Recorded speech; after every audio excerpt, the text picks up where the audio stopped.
Hi Benzo Warriors, it's Mary Sotoli with the Follow Your Bliss Foundation.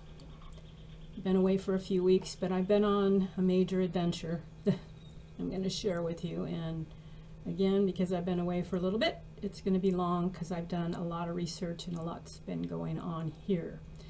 So I'm going to start with a couple of announcements. I think that those of you who read my blog have read some information about the brain technology by Dr. Daniel Amen, and know that I had been following his program for a number of months, since about the beginning of December, and having pretty good results with it, but I had a little setback and I figured out why. So I wanted to share the most recent information that I have, which is about, I'm going to kind of backtrack a little bit about what happened and how, but there is going to be a grant available through Dr. Amen's foundation. It's actually going to be a separate foundation the way I understand it, and I'll keep you up to date on that because they're going to make SPECT scans available for low-income people that cannot afford to do this on their own. So I'm going to keep track for myself and we'll let you guys know. I think I mentioned in some of my videos about Dr. Amen's work, and I'm going to kind of backtrack probably over some of it because I want to get my timeline right.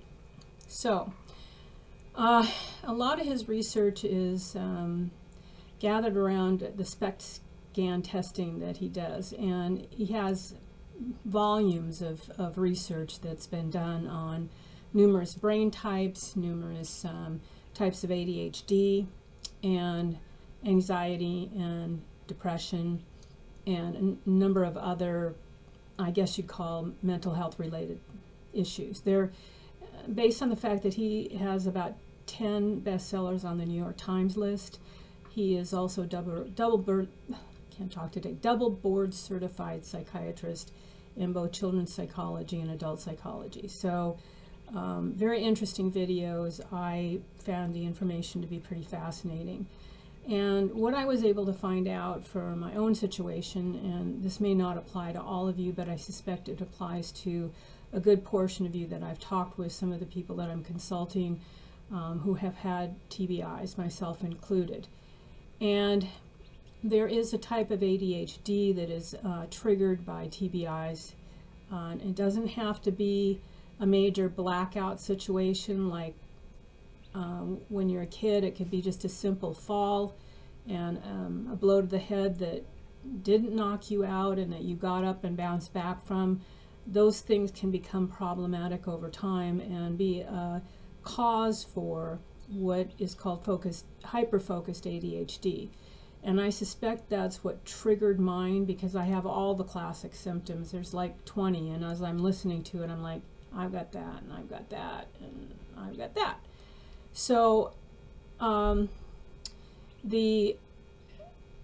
ADHD itself, you can have hyper-focused ADHD without having a TBI, but in all cases of most types of hyper-focused ADHD, they are triggered by TBI. So you don't have to necessarily have had a brain injury to have hyper-focused ADHD. It's just a result sometimes of traumatic brain injury. So I've talked to a lot of people that have had head trauma and that are been put on benzos for one reason or the other. So I suspect there is a link to the head trauma and the anxiety and people who are hyper-focused. We have a tendency to be able to focus on things that we really like to do, and the rest of our lives are kind of scattered, or we have trouble addressing certain aspects of our life that are hard for us to focus on. And I remember having that issue all my life, and what it does is it creates a lot of frontal lobe issues, especially if you had facial trauma. And I had two major events, one when I was 12 and knocked my front teeth out on the ice, smacked myself right here, and then my head injury in 2001 that put me on disability where I fractured this left orbit. So according to his research, if you have left frontal TBI trauma, there's more of a propensity to have trouble with frontal lobe issues, which means that, and I know in my case, it's like I can be doing other things that don't require cognitive focus, but when I get on my computer and have to write or read for lengths of time, something that requires a lot of focused concentration, my eyes sometimes will just go blur. I'll feel overstimulated. So these are kind of a few of the things that I see with a lot of the people that are withdrawing from benzos. It seems like we're all rattled, our nervous systems don't handle much, we're sensitive, and I don't recall ever really being this bad until after the benzos. I mean, I think it messes up, and well, actually, no, it messes up all kinds of metabolic function. But the other issue with hyperfocused ADHD is that most all of us have a hyper HPA axis, the hypothalamus, pituitary, adrenal axis, which you all know the benzos have a big effect on, and they mess up your whole adrenal function. So it's a really important part of the recovery and the information that I've drawn on through this whole thing. So I started, as you know, on a lower carbohydrate type diet that Dr. Amen recommends, and in December, when I first went on the program, I almost immediately had really good results and felt quite a bit better. And then about 4 or 6 weeks into it, I started having a lot of odd things that I didn't have before. Headaches, a lot of, just my symptoms seemed to come back. It just seemed like everything got worse again. And I'm like, wow, what, and I know some of it was stress because my financing got cut off and I had to find work, and it was really stressful because I don't get enough on disability to pay my bills. I'm trying to get some other programs, but it's been really difficult. So the stress kind of exacerbated everything, the symptoms, everything got worse, and I was days sometimes that I couldn't do anything again, and I was just get really frustrated thinking there has to be some other reason, there has to be some other function with all this for it to be over 2 years that I'm off this drug and still having issues that I know are related to the drug because everybody else has the same issues. So this led me to a slew of things, mainly information on a ketogenic diet. And I did a lot of research on this before I ventured off into it because I didn't want to have another disappointing episode and another setback. So there are 3 or 4 doctors that have been studying the ketogenic diet for a number of decades now. This is based on research I studied from Steve Finney, Dr. Steve Finney, Dr. Jeff Volek, and Dom D'Agostino, who to me I think was kind of one of the most impressive doctors I listened to because he is a neurologist that does research for the Navy SEALs and the Rangers, and it's on hyperbaric pressure that they do when they're diving, and they wanted to know how they could protect the brain, and his research kind of led him to ketogenics because he was interested in seizures that are triggered by glutamate stimulation in the brain. And they were having phenomenal results with the ketogenic diet, doing very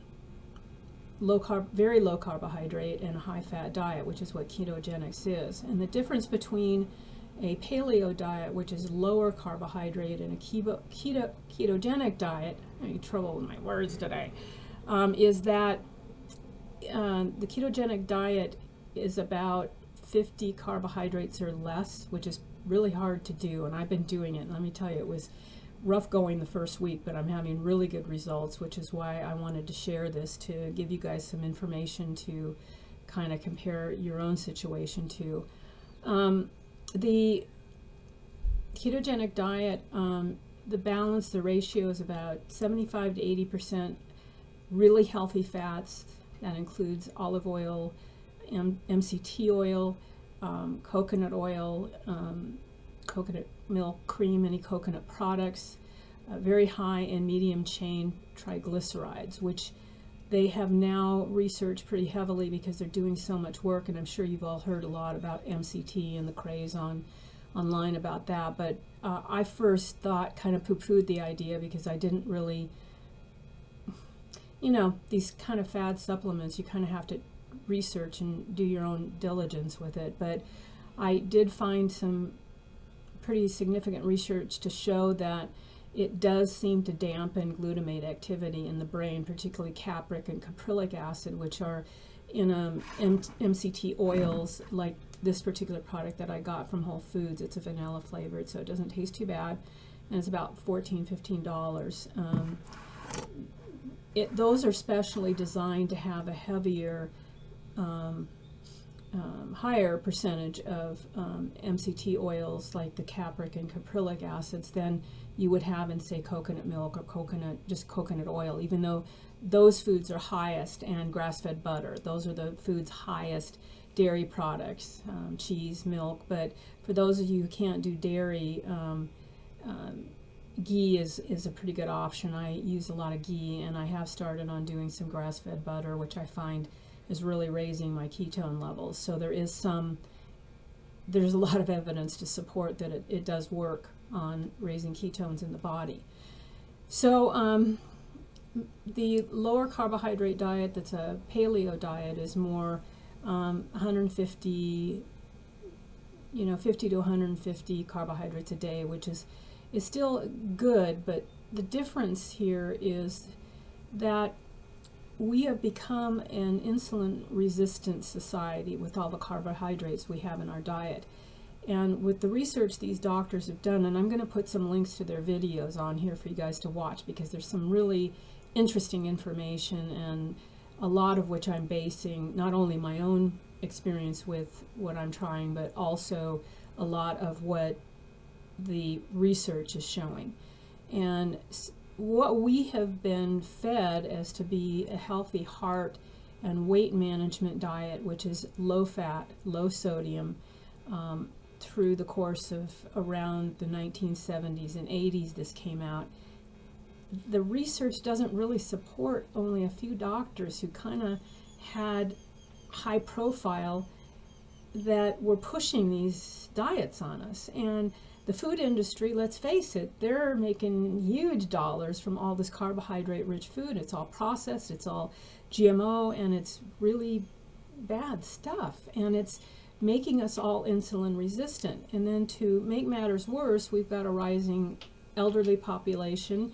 So as you get older, your glucose tolerance drops. So what you could tolerate in the way of carbohydrates when you're 20 changes from the time you're 20 to 30, and then 30 to 40, and then 40 to 60, and so on. So by the time you're a senior, you have almost zero resilience to glucose. So this is why we're seeing such a high rate of diabetes and weight issues and that kind of stuff, because we've got so many carbohydrates in our diet.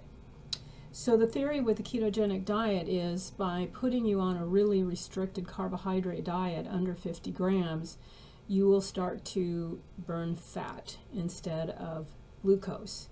And when you burn fat, the liver produces ketones, one of which is a major ketone that's been studied is beta-hydroxybutyrate, that actually is neuroprotective and is one of the ketones that is made from MCT oils that actually calms the glutamate activity. And Dr. Dominic D'Agostino, his research with the Navy SEALs and the Rangers shows that there's about 20 different functions in the metabolic system that is like reset when you go on this diet. It's like a metabolic reset. And it's rough getting onto the first week. And one of the reasons that I wanted to backtrack here a little bit with Dr. Amen's program, that I did the nosedive, is when you cut your carbohydrates, you're going to lose sodium. And if you have adrenal issues, which most of us do that are going through withdrawal because it's really stressful, you've got to replace mineral salts. Get your sodium levels up before you start this diet, which I didn't know, and I'd had labs done about 3 weeks ago before I started the diet, but my PA, who's a bonehead, signed off and said they were okay, and as usual I have them mailed to me because I don't trust her. I want to look for myself. Well, my sodium's low, and I don't do well when my sodium's even a few points too low, but this was like really low. And then I started on the ketogenic thing, so I cut carbs even more, and the first week was torture because I was down on the floor just studying videos one after the other. So, excuse me, my allergies are flaring up here. We're in full bloom here in the desert, and the Palo Verde trees drive me insane. They've got these crazy little yellow flowers that just, they spread dust all over everything in April, and it's just crazy. April is like I had one year where my nose completely crusted over on the inside. It was so dry, so you'll have to apologize my nasalness here. Okay, so back to my rant here. So the first week was really rough. That and when you are going from burning carbohydrates to fats, it's a rough transition anyway, because it takes about, for the average person, about 2 to 4 weeks to fat adapt, which means that you become more efficient at burning the fats. And as you become more efficient at burning the fats, your body runs on smoother energy, and the brain has a better fuel for repairing itself. And they've used these studies in Alzheimer's, in cancer patients, reversing cancer, because you starve the sugar molecules which feed the cancer. And it all makes really good sense, because ever since we added all these grains and carbs and stuff into our diet over the last couple centuries, all of our health problems have gotten worse. Everything has gotten worse. And I mean, you don't have to go too far, because when I was a kid, we did not have this many overweight people. It was the exception, not the norm. People were thin. When I grew up, there were no obese people for the most part. We didn't eat we had more processed foods, but that was sort of just the beginning. Our generation probably as kids just started to see the groceries and that sort of thing. Prior to that, people had their own vegetable gardens. They lived mostly off of, agricultural products, meat, eggs, dairy, which is what this diet consists of, and I know this is going to be a big turnoff for you vegans, but I was a vegan, as you know, and I tried doing that, and I could not take the insulin fluctuations. And this diet is all about regulating insulin and getting your insulin levels down. So like you want to run ketones that are 0.5 to 3 to get the neuroprotective support. And this week I started had a couple days, and I did this slow. I transitioned down from, I was probably eating about 150 carbs a day, maybe a little less, and dropped it to about 80 to 90 for the first 3 days. And then when I figured out the salt issue, once I started getting my salt grams up to between 2 and 6 grams a day, which there is a doctor, and I'm also going to put his video up here. He wrote the Salt Fix, and his name is James I'm going to butcher this, Nickel. I'll put it up, I'll post it, because I'm not going to try to say it. Anyway, he is a salt specialist. He basically uncovered the salt myth, that this low sodium thing is actually damaging our adrenal glands and our kidneys, because what happens if your sodium drops too low, the kidneys go into flight or fright, sending signals to the adrenals. It puts off more cortisol, causes more anxiety, shaking, because the kidneys have to reabsorb the salt in your system, and it takes a lot more energy than if you take an overabundance of sodium. The kidneys are able to deal with flushing that out of the system, and I can vouch for the fact that since I've been up to 2 to 6 grams of salt a day, I'm just doing salt before I go work out, because you lose a ton of sodium when you're in an hour workout. He estimates about a half teaspoon that you're losing. So I try to replace that, plus add enough to my salt. And then I've also found that my sleep has been like way better since I've been doing this. I have not slept this good in this many hours since withdrawal. I'm getting on average 6.5 to 8 hours of sleep a night. And if I wake up at 3:30, 4 in the morning, which I wake up frequently to pee because I'm an old lady, but that happens. So if I have trouble falling back to sleep, I just take about a quarter teaspoon of, I buy Hawaiian jade sea salt, which I like the flavor, but I just take a quarter of a teaspoon, throw it under my tongue. I know it tastes gnarly, but I can flush it down with some electrolyte water, and I fall back to sleep, take a little bit more melatonin, I fall back to sleep.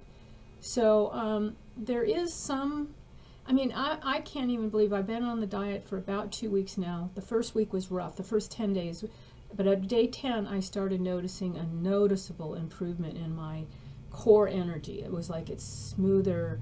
I wasn't getting shakes in between meals. I'm eating less food and feeling more satiated and have better endurance than I've had in probably years since coming off this drug. So I think there's a lot of evidence to support what they're researching with this, and I think that it has huge benefits for those of us with frontal lobe issues from both benzo withdrawal and possible hyperfocused ADHD as a result of TBI. So they've done a lot of work with this on TBI patients, and the results is pretty dramatic. I'm finding my focus is coming back online. I'm able to concentrate for longer periods of time without my vision going out on me. There's just a lot of subtle changes, and I'm not saying that this is going to be like a miracle cure. You've got to put some effort into it. It's not easy to do. Getting less than 50 carbohydrates a day is like, today I had a salad and a little bit of dressing on it. I will probably have some vegetables with chicken liver later today. And then I just had a little bit of dark chocolate with some coconut cream, because coconut cream also has MCTs in it, and it has a few carbohydrates in it. But that will be my carbohydrate intake for the day. And the reason I started at 90 and slowly worked my way down is because then as I felt better, I didn't feel as deprived because I was getting energy return, and I felt like that it was worth it. But the first 10 days was the hardest, because the carbohydrates are addictive. It's sugar, and no matter what you want to believe about grains and whatever, that you're getting your protein sources from a vegan diet, you're still having to consume a tremendous amount of carbohydrate food to get enough protein in your diet to, and then you've got the whole insulin instability going on, because every time you eat, it spikes your blood sugar. And this is going to vary from person to person, because some people have incredibly well-balanced endocrine systems that don't have the problems that we do because of this drug. So they can withstand high carbohydrate diets, and that's great. I'm not on here trying to convince anybody to do anything. I'm just presenting the research and letting you decide for yourself. And if you decide that it's something you want to pursue and you want help with, I'm available. My contact information's below, and I'm happy to help anybody that is interested. Now, I'm not one to advocate that this is something to do while you're withdrawing from the benzos, because it puts a stress on the body. Now, maybe if you are considering getting off meds, you might want to put yourself on the diet prior to tapering, and it might make for a smoother transition. I don't know. All I can go by is my own experience, but at some level, I wish this information had been available to me even during withdrawal, because I'm kind of a all or nothing person. If I find something that shows that it might be worth a try, I'm not getting enough on disability. I have to work. I have to make money, because my friends are all thinking, that I'm crazy. And I've been accused by one friend of being the little boy who cried wolf. And I'm tired of the judgment. I want my life back. I want my career back. And so I'm motivated to do this because people are getting tired of helping me. And I don't really blame them because this has been a long haul. And I want to help anybody that wants help, that's willing to put some effort into this. But it's not something that's going to be an overnight fix. Based on everything that I've researched, even after you fat adapt, which takes 2 to 4 weeks, and I think I'm starting to fat adapt just at the 2-week point. I'm at 2 weeks tomorrow. And so I am feeling better, and I've got a tremendous amount more energy and just calm. I have no anxiety. I just feel grounded, and it's good. It's a good feeling. I mean, really good feeling. But I'm not 100%, and I'm not going to try to convince you that I've had a miracle cure, because I think it takes some time. I think the body's repair mechanisms have to reset, and you have to give it a chance for the insulin to stabilize. Like my ketones last night were at 1.5, which is good. 1.5 to 3 is kind of that sweet spot where you start to burn fat. And then my glucose, fasting glucose, was at 90 this morning, which is better than what my last glucose was at 93. So you want it between, I guess, 80 to 90 is what their recommend is, because the lower your glucose remains, the easier it is for you to fat adapt and for you to burn ketones, which is the difference between burning kindling, which goes up in a flash. Glucose burns like that. Fat is more like burning logs. It's a slow, steady burn, so you don't get all that wired up and down. And that's the first thing I've noticed this week, is that electrical stuff is gone. When I talk for long periods of time, like I had a VA guy come over here to help me Wednesday, and normally if I talk for more than an hour on the phone or do something where I'm using my voice a lot, I'm blown out. I gotta go lay down. I gotta calm myself down to get the stimulation from the glutamate down. But this was significant. Like I was a little tired after he left, but I'm still going through that transition period where I was dog tired all the first week, and you will be, because your body's sensing that it's starving because it's not getting the carbs that it's used to. But once it starts to adapt, the difference is really dramatic. I mean, very, very, very different. So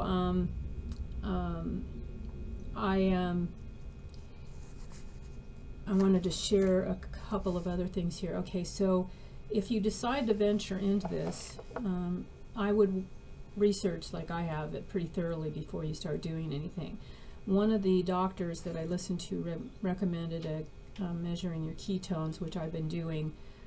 I've been trying different times a day because I'm trying to figure out when I'm making, because you're going to, even when you fat adapt, you're going to come in and out of ketosis depending on what you've eaten, when you eat. The goal is to try to stay in a ketogenic state most of the time, and to come out of it so that your body is getting some glucose. So it's about being metabolically adaptive, and that's what a couple of these doctors are saying now, not to necessarily the goal to be so strict that you're miserable.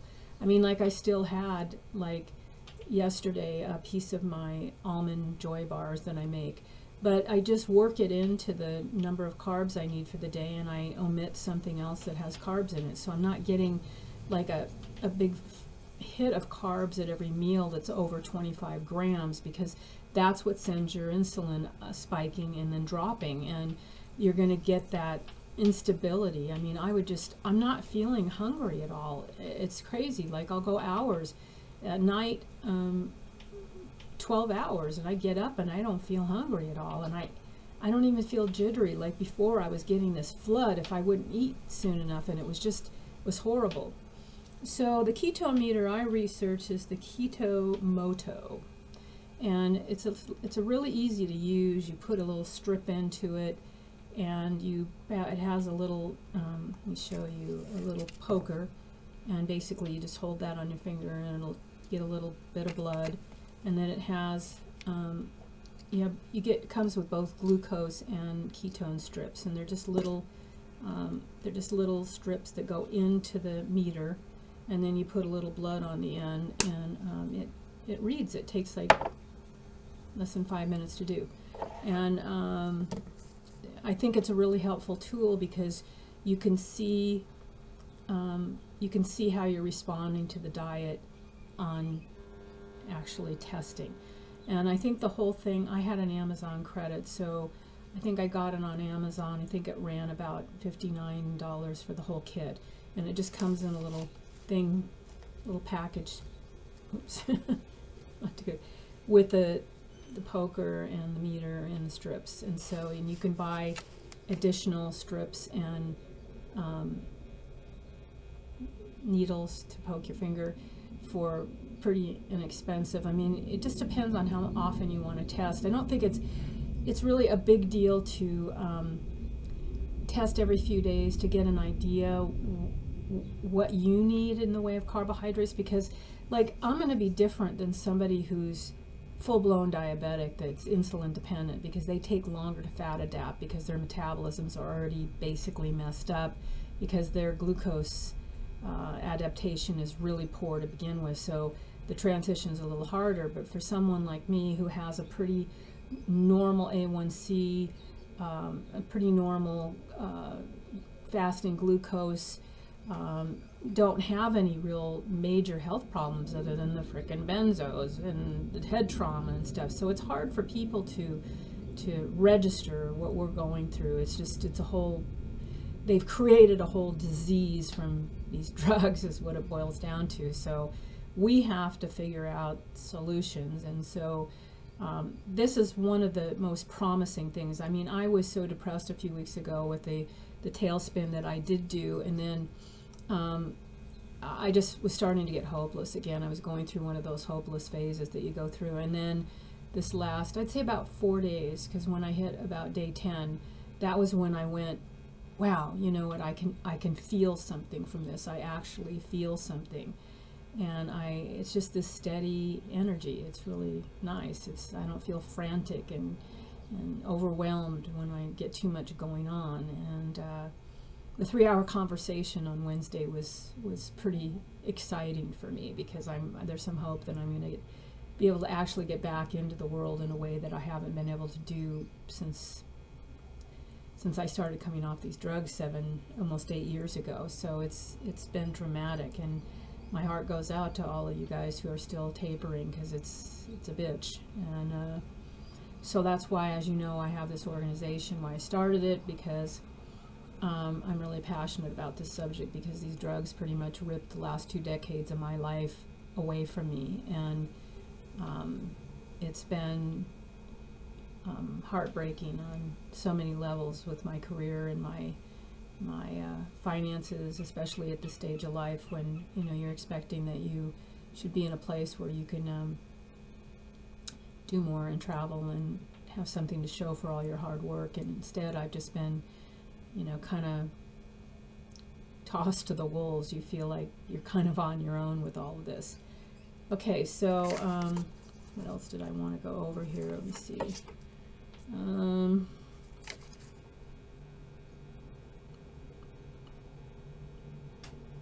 I think that's pretty close to what I wanted to cover with everything.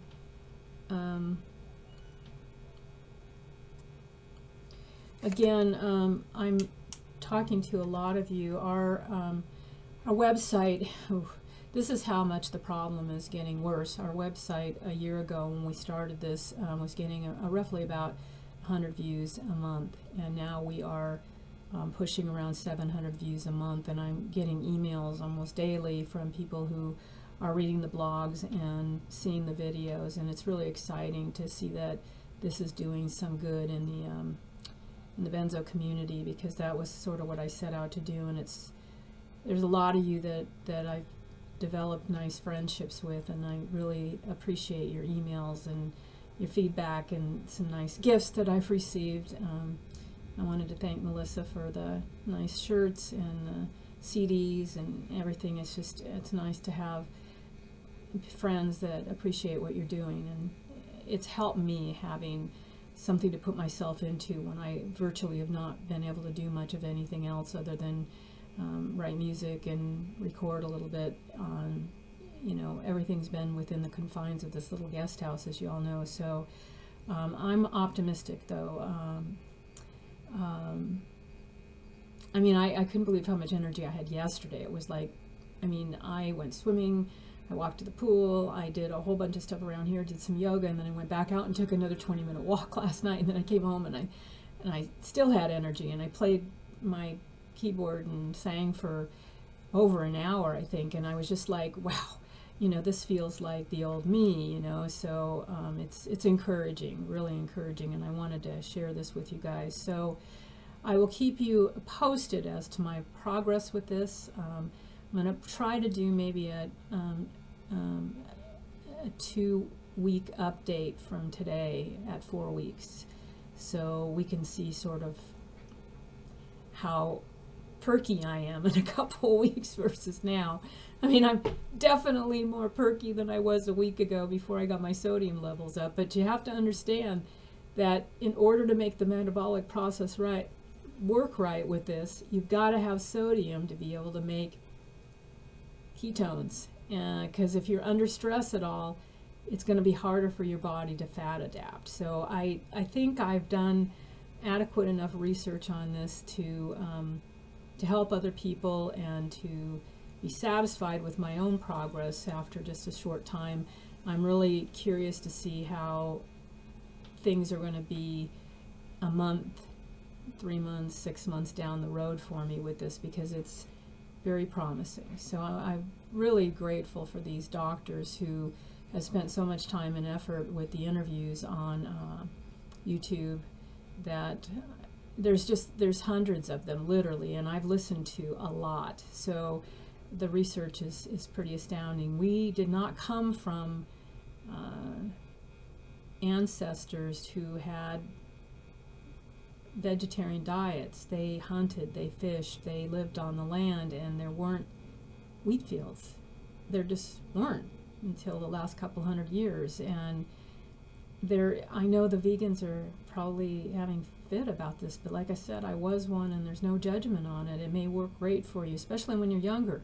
I thought it was working for me too, and man, as I got older, it was just harder and harder with the insulin resistance to be able to adapt to eating a vegan diet, although I prefer it. I love vegetables, and the foods are great, but the carbs are addictive, and they are damaging our endocrine systems really poorly, because insulin is involved in just about every process in the human body. So